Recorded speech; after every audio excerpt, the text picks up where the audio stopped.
the most important events that took place within Pakistan. I think on top of the list should be the elections 2024. Why is that? Because elections, we thought that elections will bring stability, political stability, but they didn't. The second event that stands out for the economy was the budget for 2025.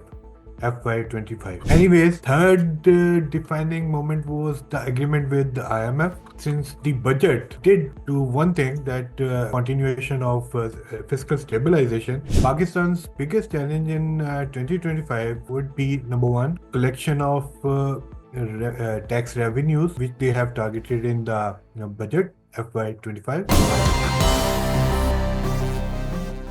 The most important events that took place within Pakistan. I think on top of the list should be the elections 2024. Why is that? Because elections, we thought that elections will bring stability, political stability, but they didn't. So we see a lot of political uncertainty, political instability in the following months. That is the most important event that took place. The second event that stands out for the economy was the budget for 2025.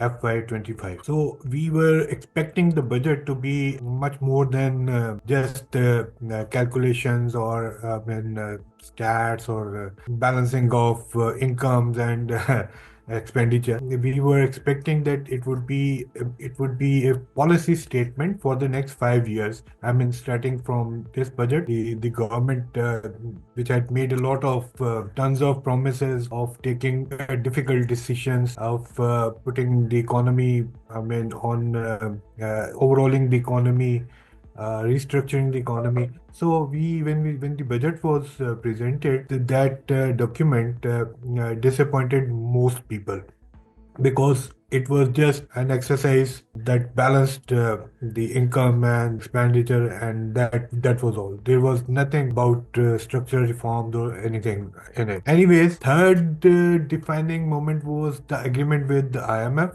Since the budget did do one thing, that continuation of fiscal stabilization, so we were able to, I mean, get the IMF program. I think these were the three most important moments for the economy in 2024.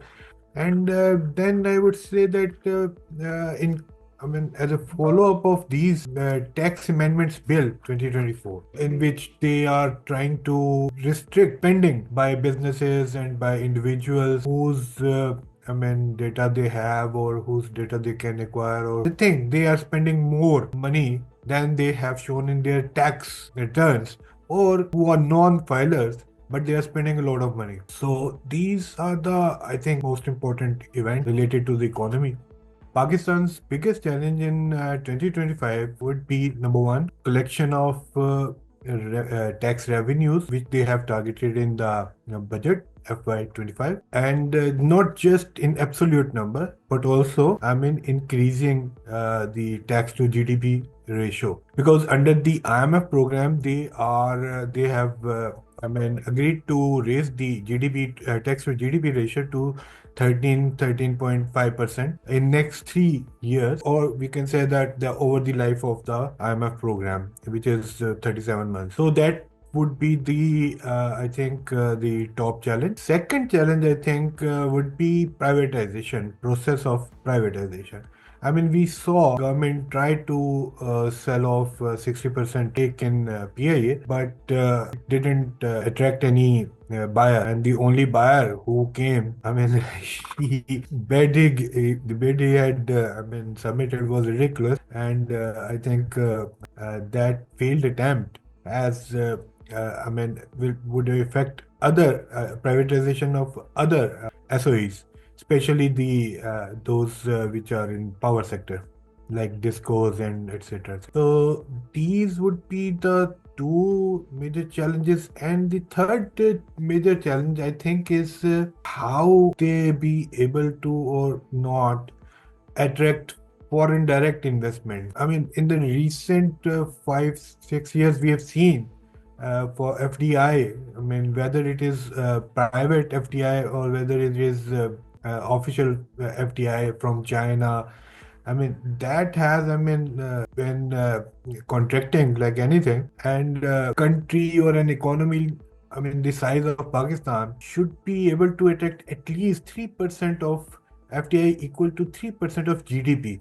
If it has to, make some progress. But over barring a few exceptional years, in late 2000s and in middle of 2010s. I think FTA has been far less than even 1% of the GDP. So these three things, I think these three challenges have to be overcome by the government in 2025.